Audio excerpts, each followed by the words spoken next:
This week we're talking about the art of healing, letting go, moving on, and moving forward in that order.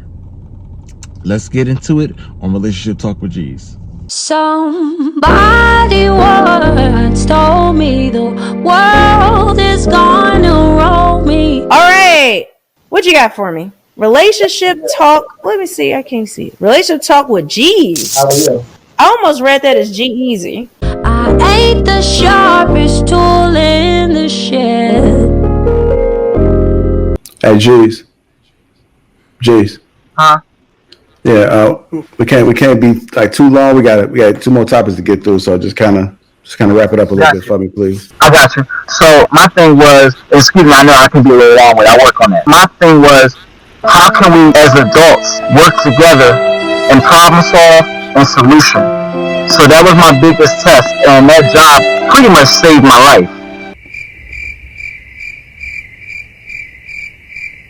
All right, that was kind of like a hard ending there. I thought he was going to kind of smooth it out. It kind of made it awkward for me as a moderator. Like, wait a minute. You know, how did I come behind and say it like that?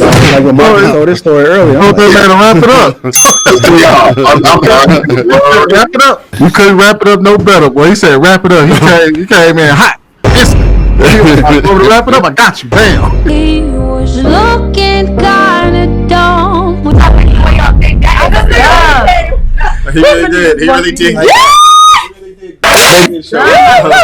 Y'all are crazy. Now what you trying to make? Because these bitches are crazy. Like, my friend is crazy. Like, against the parents. Welcome to the show. Welcome to the chaos. With his finger and his thumb in. What's going on? I got some questions for you. but this is crazy. Hold on, guys. Not yet. Well, the years start coming. What you got going on, man? I didn't even like this topic right here. Everything the girls used to do. Niggas going down. Put bitches' windows, like their bitches' tires.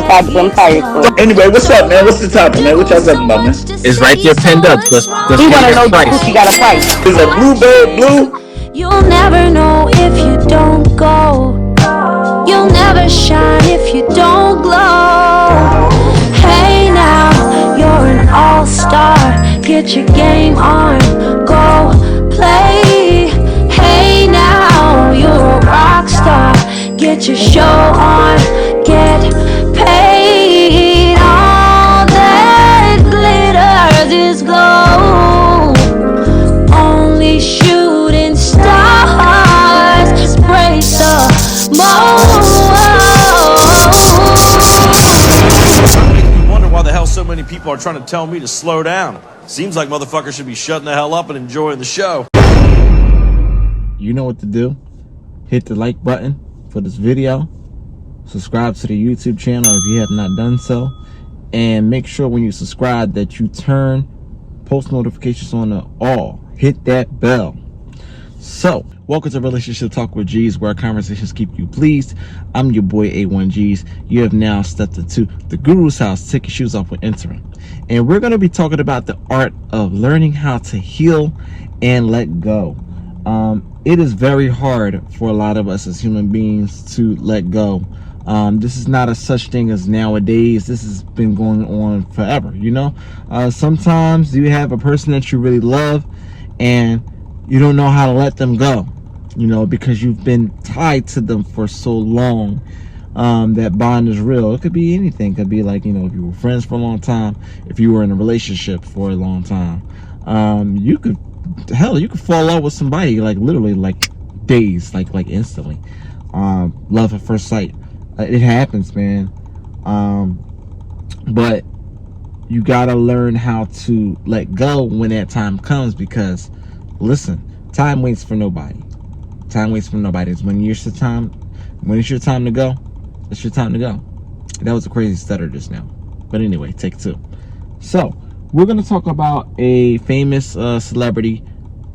She goes by the name of Tia Mowrey.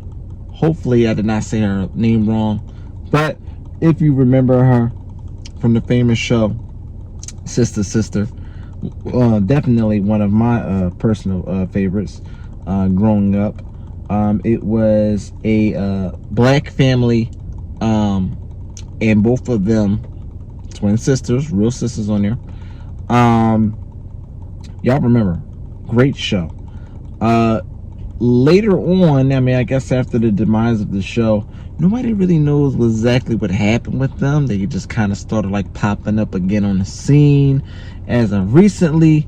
I personally didn't know what was going on with them because I didn't see them popping up in any vlogs or anything.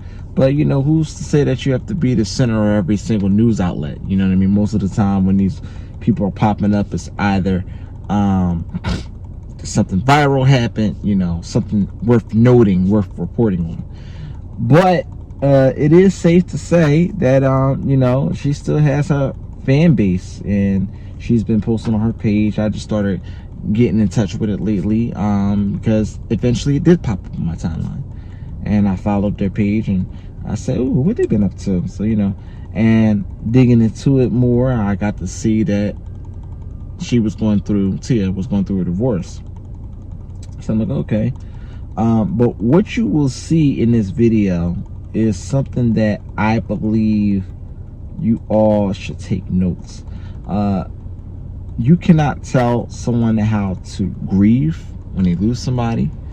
You cannot tell somebody exactly how to feel, okay? Because feeling is an uncontrollable emotion, okay? You can't tell somebody how to feel when they're going through a divorce, when they're going through a breakup, or, you know, when they're losing friendship, or if they have a backstabbing family member, whatever. You cannot tell somebody how to feel.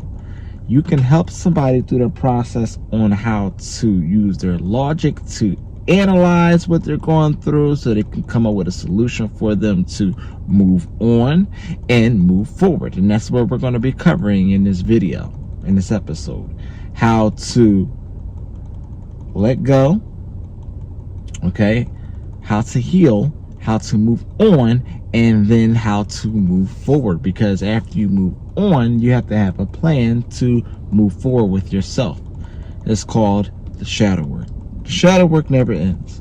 So let's watch this video and let's see exactly what it is that she had to say, because I found it very interesting enough to cover an entire segment on it.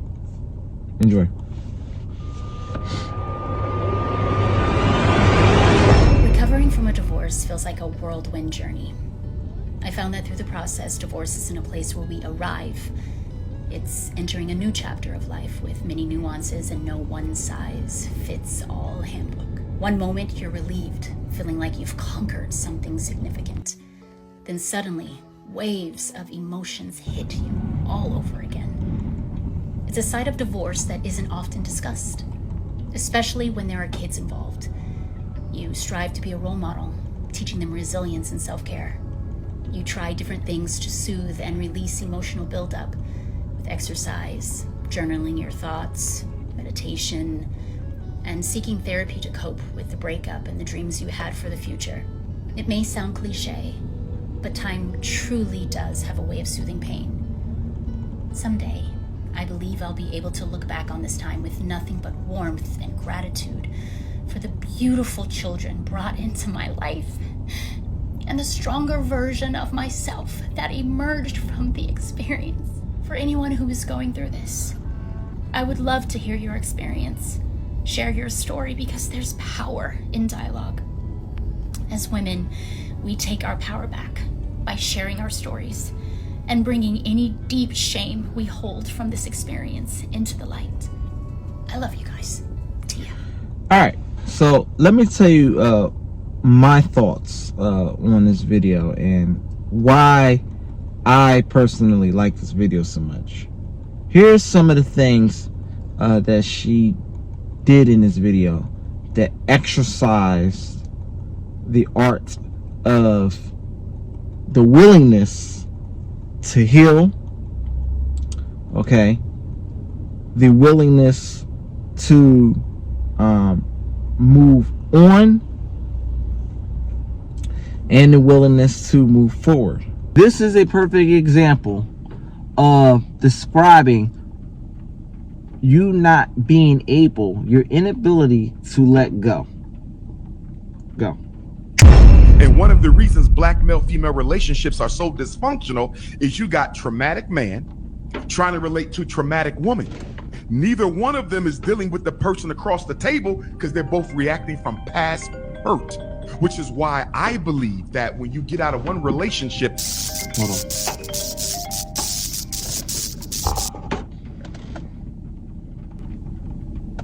What's going on, Doc? Can you hear me? What's up, Doc? Came right on time. I'm good. Right on time for I was in a video in the middle of making a video there. So I have a question. You know, since you called right in the middle of it, I'm not turning the record thing off, so I guess I can ask you this question. Have you had a situation? You're not on camera. Have you had a situation that you were not able to, like, that you had a hard time letting go?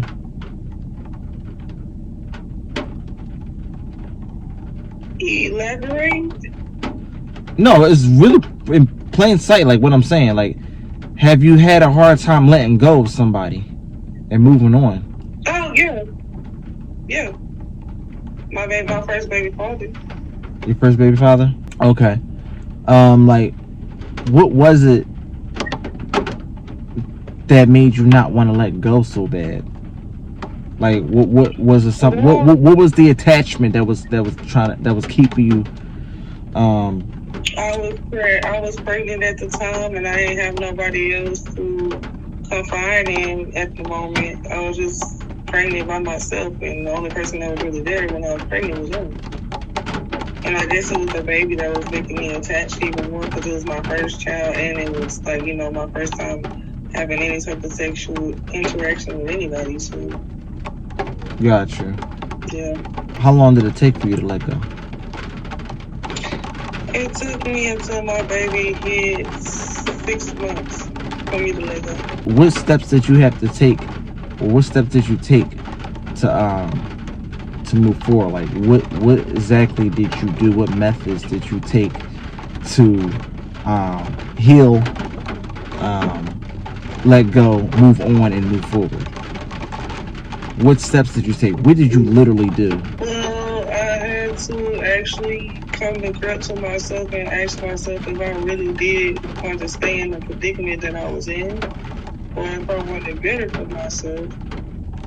Then, once I figured out that I wanted better for myself, because not many people do that, once I figured out that I wanted better for myself and I deserved better for myself, I started analyzing the situation, and once I felt like once I knew, not felt, but knew that the situation wasn't good for me, I left. I just completely got me, my baby, and I left. Does the child's father still want to be, like, active? No, he wasn't active since the day I left. I've been taking care of the baby, and he's 5 years old now. Does he still want to be with you? Does he still want to be with you? Yeah.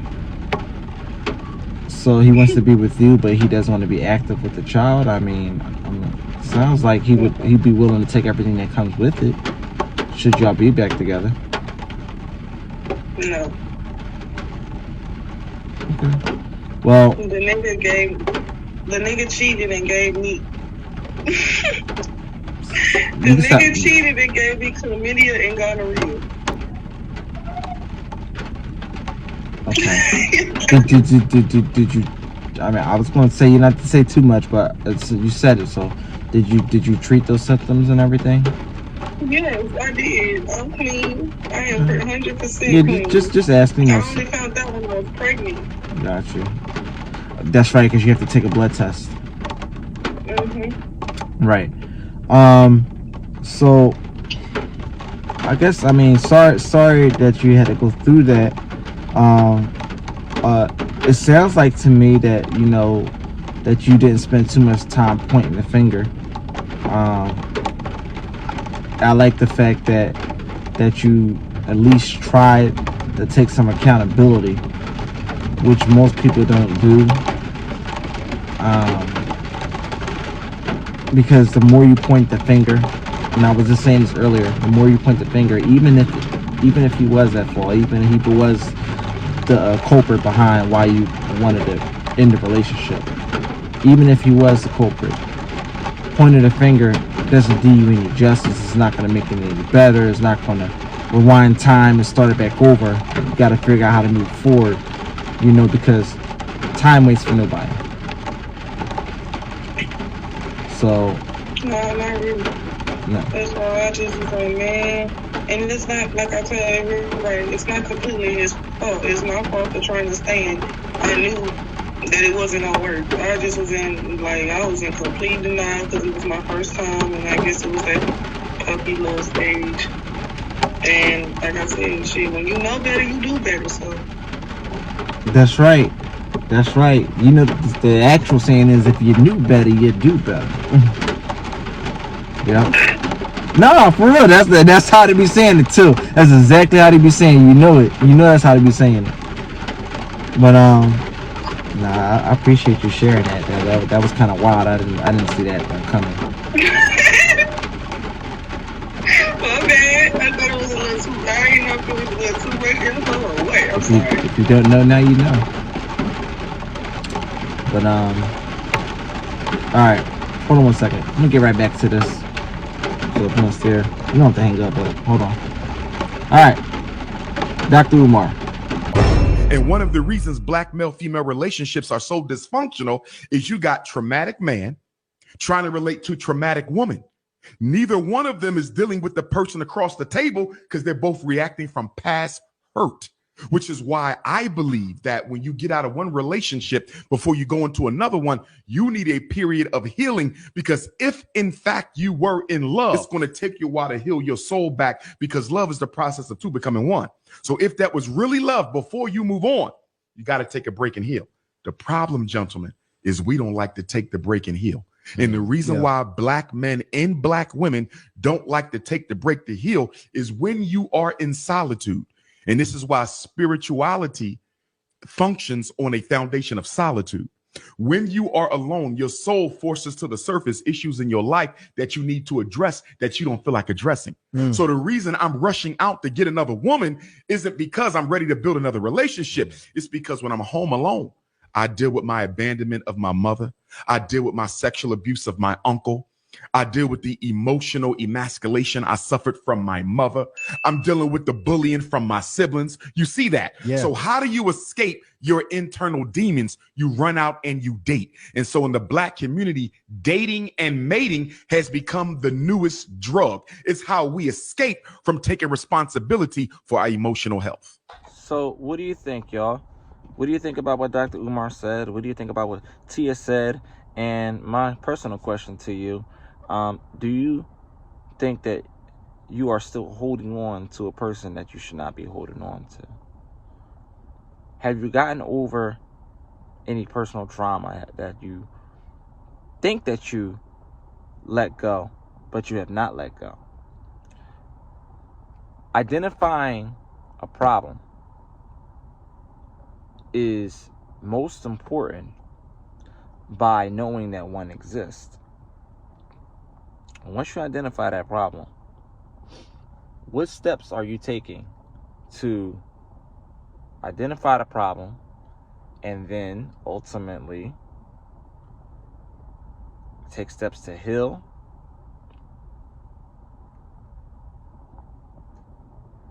let go, move on, and move forward? I could tell you one thing that is that I do. Where's your journal? Everyone should have a journal and jog their thoughts. Whatever it is you're going through, good, bad, ugly, all that. You can talk to yourself in the mirror. But most importantly, get that journal. Get that journal and jog your thought process. When you're reading your notes and everything that you're thinking about, whatever's on your mind, read it back. And that book will serve as a person telling you what you literally just said. It's like you're looking outside of yourself and you're looking like, damn, It'll really make you think. And part of that is what I like to call an accountability process. Where you're writing down all the things that you did. Doesn't matter if you like it or not. You got to put it down. You've got to identify everything. You got to put everything together and then come up with a game plan on what steps you're going to take. First and foremost, therapy. If you don't have somebody that you could talk to about your problems, it needs to be a therapist. You ain't perfect. Therapists got therapists. Teachers got teachers. Where's yours? All right. Like, comment, subscribe. Hit the notes. Hit that bell. Post notifications. Do what you got to do. And as always, thank you for being part of the Relationship Talk with Jesus experience. Holla at your boy.